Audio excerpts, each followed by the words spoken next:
As-tu remarqué un changement physique chez toi depuis que tu es devenu père? Tu es un peu plus gras, tu es moins musclé, c'est tout à fait normal. C'est dû au changement hormonal. Je vais t'expliquer dans cette vidéo pourquoi ça t'arrive et surtout les solutions pour retrouver un corps plus sec et plus musclé.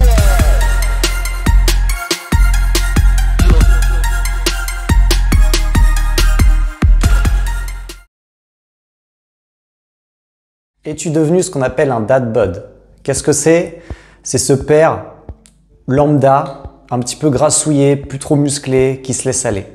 Ça arrive à beaucoup de pères de famille et c'est tout à fait normal. Avec la fatigue, le changement hormonal, le manque de temps, on peut très vite se laisser aller, ce qui fait qu'on accepte de moins en moins notre physique, on se trouve de moins en moins en bonne santé et surtout on voit notre énergie baisser. Mais alors comment rectifier le tir et qu'est-ce qui se passe exactement dans notre corps? En fait, quand on devient père de famille, on a beaucoup de chamboulements hormonaux et chimiques qui se passent dans le corps. Notamment une hausse de l'ocytocine et une hausse de la prolactine. Ce sont les hormones dites de l'amour. C'est des hormones qu'on sécrète beaucoup plus quand on devient père parce que ça nous permet d'être beaucoup plus alerte, d'être beaucoup plus réactif, notamment aux pleurs du bébé, d'être beaucoup plus en garde dans l'émotionnel. Ça va nous permettre de vraiment s'occuper d'un enfant et d'être beaucoup plus alerte. Le problème, c'est qu'avec la sécrétion de ces hormones, nous avons aussi une baisse de la libido, notamment de la testostérone. Et donc cette baisse de la testostérone peut être problématique car cette hormone est vraiment primordiale dans le fait de perdre du gras, bâtir de la masse musculaire, mais aussi être motivé, être vraiment plein d'énergie. Alors cette baisse de la testostérone, elle est fréquente chez quasiment tout le monde. Plus on avance avec notre mode de vie moderne et plus notre testostérone a tendance à baisser. Pourquoi? Parce qu'on mange beaucoup plus transformé, moins d'activité physique, plus de sédentarité. Maintenant, on a remarqué que chez les parents, cette chute était beaucoup plus drastique, due à ce changement hormonal, dû à tous ces phénomènes chimiques dans le corps, mais aussi dû à une chose très importante qui est le sommeil. Et oui, quand on a un nouveau-né, il peut être très difficile de faire ses nuits, même quasiment impossible. Et donc, on a remarqué d'après une étude que si pendant une semaine, on dormait toutes les nuits seulement 5 heures, on avait une chute de la testostérone de 10 à 15%, ce qui est énorme. Quand on sait en plus que la testostérone a tendance à baisser un petit peu chaque année à partir d'environ 25 ans, alors imaginez une chute aussi drastique quand on devient parent, ça peut être vraiment problématique dans notre mise en forme. Et enfin, le dernier gros problème, c'est qu'avec un petit, avec la fatigue et le manque de temps, bien sûr, on a tendance à moins s'entraîner. Parce qu'on a moins le temps, on n'a pas la motivation. Et donc, ce manque d'entraînement favorise la chute de la testostérone et l'augmentation de la dégradation de la santé et du dérèglement hormonal.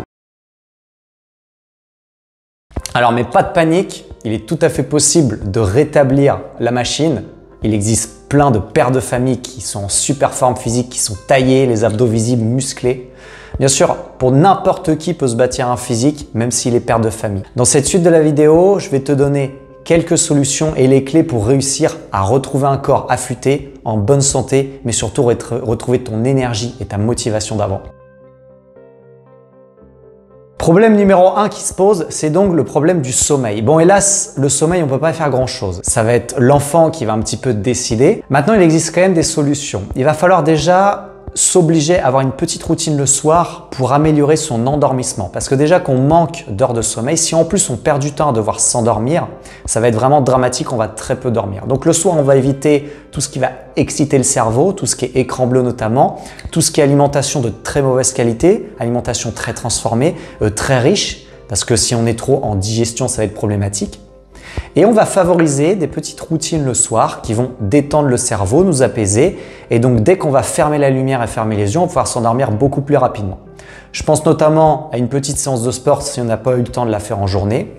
Ou alors à de la méditation, de la cohérence cardiaque. Il faut travailler sur sa respiration. Ça va vraiment nous permettre de retrouver un équilibre à l'intérieur de nous. Et surtout d'apaiser notre cerveau, d'apaiser le stress, car on va avoir une accumulation de stress chronique avec l'arrivée d'un enfant et il faut mettre toutes les chances de notre côté pour diminuer ce stress.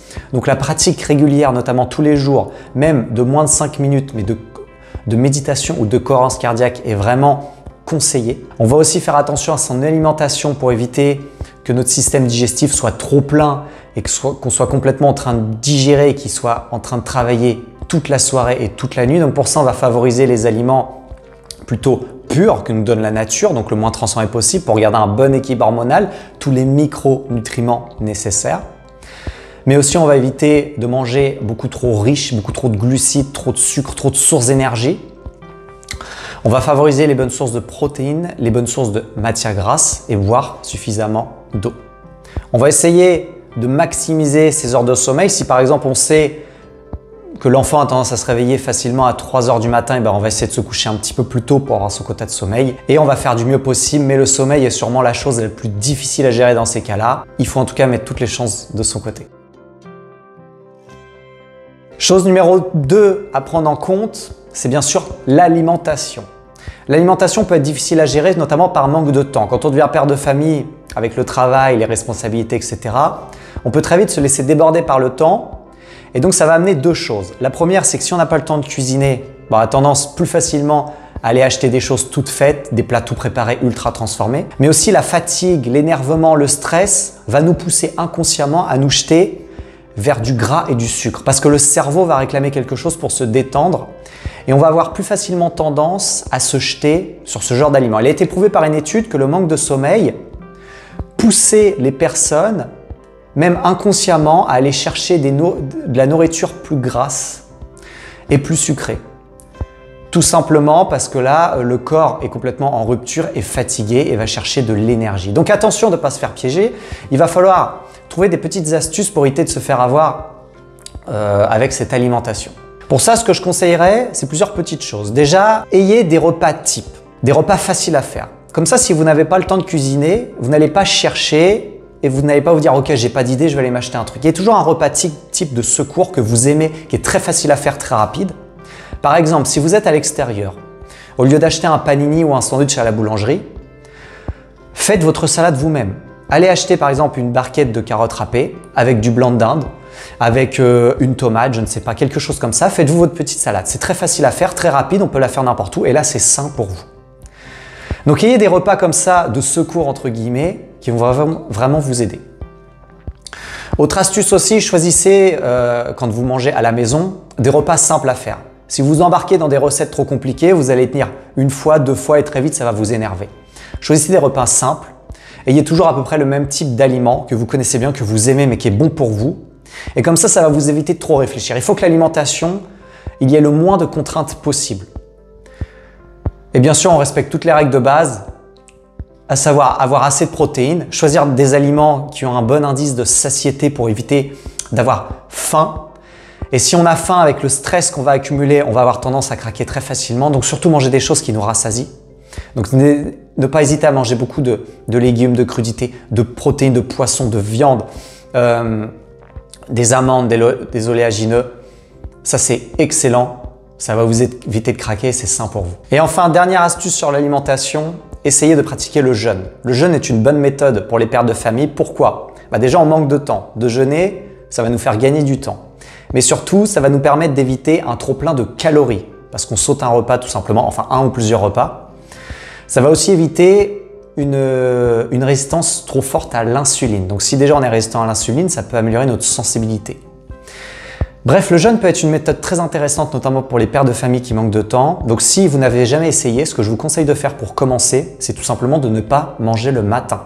Vous sautez le petit déjeuner, donc votre premier repas va être seulement à midi.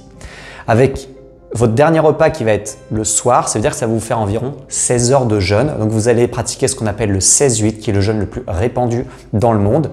C'est-à-dire que vous allez jeûner pendant 16 heures et vous allez vous alimenter que sur une fenêtre de 8 heures. C'est une pratique que je conseille énormément dans mon suivi. Si vous êtes intéressé, vous pouvez les voir en description pour réserver un appel gratuit avec moi et pour tester cette méthode à mes côtés.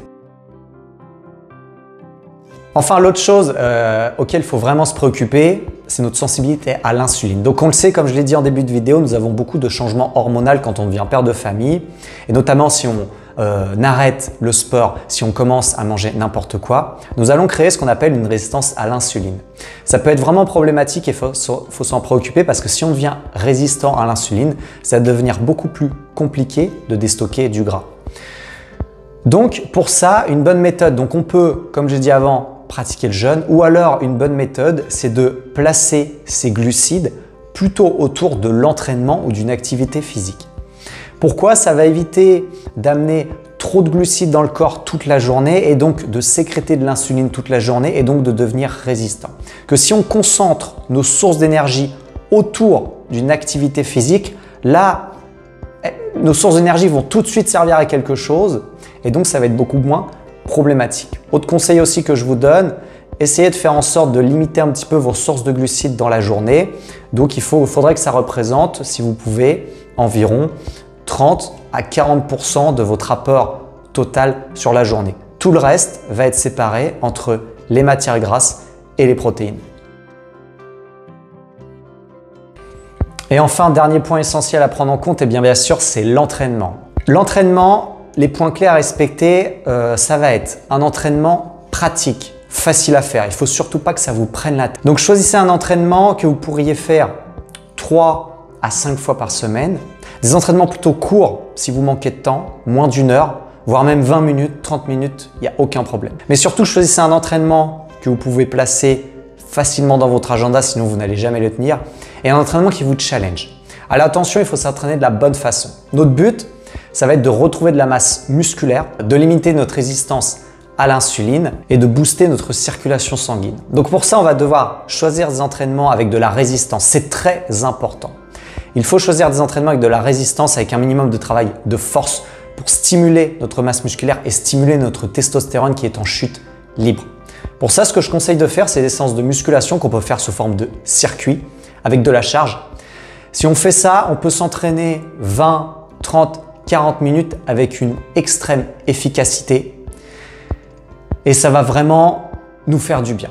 Il faut aussi des entraînements qui soient un petit peu challengeants pour nous. Faut pas qu'on ait l'impression de perdre du temps. Il faut vraiment choisir des entraînements qui nous stimulent. On a peu de temps, on est stressé, on est fatigué. Il faut des entraînements courts mais efficaces. Donc pour ça, ce que je conseille, c'est si vous pouvez placer 3 séances pour commencer par semaine, par exemple lundi, mercredi, vendredi, vous faites 3 circuits training avec des exercices de musculation qui vont travailler tout le corps à chaque fois, avec bien sûr un échauffement au début, un petit retour au calme à la fin, notamment avec des exercices de mobilité. Avec là, vous avez un super programme d'entraînement pour commencer. Qu'en est-il du cardio? Si vous adorez le cardio, bien sûr, vous pouvez aller faire du cardio si vous le souhaitez. Si vous n'aimez pas ça, la meilleure astuce que je peux vous donner, c'est de vous fixer un nombre de pas tous les jours. Ça vous permet de faire votre cardio facilement. Si aujourd'hui, vous ne marchez pas beaucoup, vous pouvez déjà commencer par vous fixer 5 à 7 000 pas par jour. Si vous marchez déjà bien, l'idéal, c'est de se fixer 10 000 pas par jour. Avec ça, vous avez un très bon niveau d'activité physique dans la semaine. Voilà les amis, j'espère que cette vidéo va vraiment vous aider. Je sais très bien que devenir père de famille, c'est pas évident quand on cherche à se remettre en forme, mais c'est primordial pour votre santé, mais aussi pour toute la famille, pour vos enfants, pour profiter de vos enfants plus tard. Pensez à vous, mais surtout pensez à eux, car si dans 5 ans, vous vous retrouvez avec des problèmes de santé, mal dans votre peau, à ne plus pouvoir bouger, à être essoufflé pour un rien, vous allez vraiment le regretter toute votre vie. Donc c'est maintenant qu'il faut vous reprendre en main. Il n'est pas trop tard, absolument tout le monde peut se transformer. J'ai accompagné des centaines d'hommes de 30 à 60 ans, sédentaires, actifs, sportifs, bref, tout le monde peut se transformer à son niveau et tout le monde même doit retrouver la forme, un corps un petit peu plus affûté, musclé, pouvoir bouger en bonne santé, c'est primordial. Merci en tout cas d'avoir regardé cette vidéo, j'espère que ça va vraiment vous aider, que ça vous a plu. N'hésitez pas à me dire en commentaire ce que vous en avez pensé, si vous avez des questions et bien sûr retrouvez tous mes liens et tous mes cadeaux dans la description. Je vous souhaite une très bonne